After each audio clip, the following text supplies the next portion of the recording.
Hello guys, ഇന്നലെ Samsung S26 അൾട്രയുടെ pre ബുക്കിങ്ങിനെ പറ്റിയിട്ട് ഞാനൊരു വീഡിയോ ചെയ്തിട്ടുണ്ടായിരുന്നു. അപ്പോൾ ഒന്ന് രണ്ട് പേര് അതിൻ്റെ ഫീച്ചേഴ്സ് എന്തൊക്കെയാണെന്നൊരു വീഡിയോ ചെയ്യുമെന്ന് ചോദിച്ചിട്ട് മെസ്സേജ് അയച്ചിട്ടുണ്ടായിരുന്നു. അപ്പോൾ ഇന്ന് നമുക്ക് വരാനിരിക്കുന്ന സാംസങ്ങിൻ്റെ ഏറ്റവും പുതിയ S26 അൾട്രയുടെ കൂടുതൽ ഫീച്ചേഴ്സിൻ്റെ ലീക്സ് ആൻഡ് റൂമേഴ്സിനെ പറ്റി ഡിസ്കസ് ചെയ്യാം. S26 സീരീസിൽ ബേസ് മോഡൽസിലൊക്കെ ഒരുപക്ഷെ ഇന്ത്യയിലൊക്കെ എക്സിനോസിൻ്റെ ചിപ്സെറ്റ് ആയിരിക്കാൻ സാധ്യതയുണ്ട്. എന്നാൽ നേരെ മറിച്ച് S26 അൾട്രയിൽ സ്നാപ്ഡ്രാഗണിൻ്റെ ലേറ്റസ്റ്റ് ചിപ്സെറ്റ് ആയിട്ടുള്ള, അതായത് 3 നാനോമീറ്റർ ചിപ്സെറ്റ് ആയിട്ടുള്ള സ്നാപ്ഡ്രാഗൺ 8 എലീറ്റ് ജെൻ 5 എന്ന ചിപ്സെറ്റ് തന്നെയായിരിക്കും അൾട്ര സീരീസിൽ വരാനുള്ളതെന്നാണ് അറിയാൻ കഴിയുന്നത്. S26 അൾട്രയുടെ ഏറ്റവും ആകർഷകമായ ഫീച്ചറായി പറയപ്പെടുന്നത് ഡിസ്പ്ലേ തന്നെയാണ്, പ്രത്യേകിച്ച് പ്രൈവസി ഡിസ്പ്ലേ. അതായത് നമുക്ക് ബാങ്കിങ് ആപ്പുകളും ചാറ്റിങ്ങും ഒക്കെ പൊതുസ്ഥലത്ത് യൂസ് ചെയ്യേണ്ടി വരുമ്പോൾ നമുക്ക് മാത്രം അത് കാണാൻ പറ്റുന്ന രീതിയിലാക്കാൻ സ്ക്രീനിന് പറ്റും സാങ്കേതിക വിദ്യ ഉപയോഗിച്ചിട്ട്. അതിൻ്റെ സൈഡ് ആംഗിളിൽ നിന്നൊക്കെ നോക്കുമ്പോൾ അത് നമുക്ക് ഡാർക്കായിട്ടായിരിക്കും സ്ക്രീൻ കാണുക. ഇപ്പം നമ്മൾ ബസ്സിലൊക്കെ ട്രാവൽ ചെയ്യുമ്പോൾ അപ്പുറത്തും ഇപ്പുറത്തിരിക്കുന്ന ആൾക്കാർക്കൊന്നും നമ്മുടെ ഡിസ്പ്ലേയിലേക്ക് പീപ്പ് ചെയ്താലും കാര്യങ്ങൾ കാണാൻ പറ്റാത്ത രീതിയിലുള്ള അങ്ങനത്തെ ഒരു ഡിസ്പ്ലേ ആയിരിക്കും ഈ പ്രൈവസി ഡിസ്പ്ലേ എന്നാണ് പറയപ്പെടുന്നത്. 10 ബിറ്റ് റേറ്റിൻ്റെ ഏറ്റവും കളർഫുൾ ആയിട്ടുള്ളതും വിവിഡ് ആയിട്ടുള്ളതുമായിട്ടുള്ള ഡിസ്പ്ലേ ആയിരിക്കും പുതിയ ഫോണിൽ വരാൻ പോകുന്നതെന്നാണ് പറയപ്പെടുന്നത്. ആർട്ടിഫിഷ്യൽ ഇൻ്റലിജൻസ് ഫീച്ചറുകളിൽ സാംസങ് ഫോണുകളെ വെല്ലാൻ ഇന്ന് മറ്റൊരു ഫോണിനും അല്ലെങ്കിൽ ഒരു ബ്രാൻഡിനും മാർക്കറ്റിൽ പറ്റില്ല.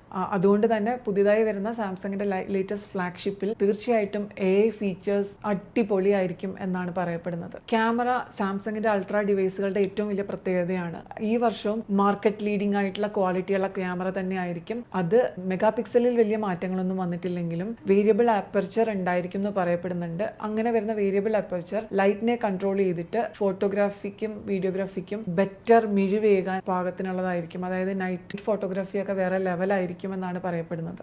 ബാറ്ററി സൈസ് S25 അൾട്ര പോലെ തന്നെ 5000 mAh ആണെന്നുണ്ടെങ്കിലും അതിൻ്റെ ചാർജിങ് സ്പീഡ് കൂട്ടിയിട്ടുണ്ടെന്നാണ് പറയുന്നത്. മുമ്പ് 45 വാട്ടായിരുന്നത് ഇപ്പോൾ 60 വാട്ട് ആക്കിയിട്ടുണ്ടെന്ന് പറയുന്നുണ്ട്.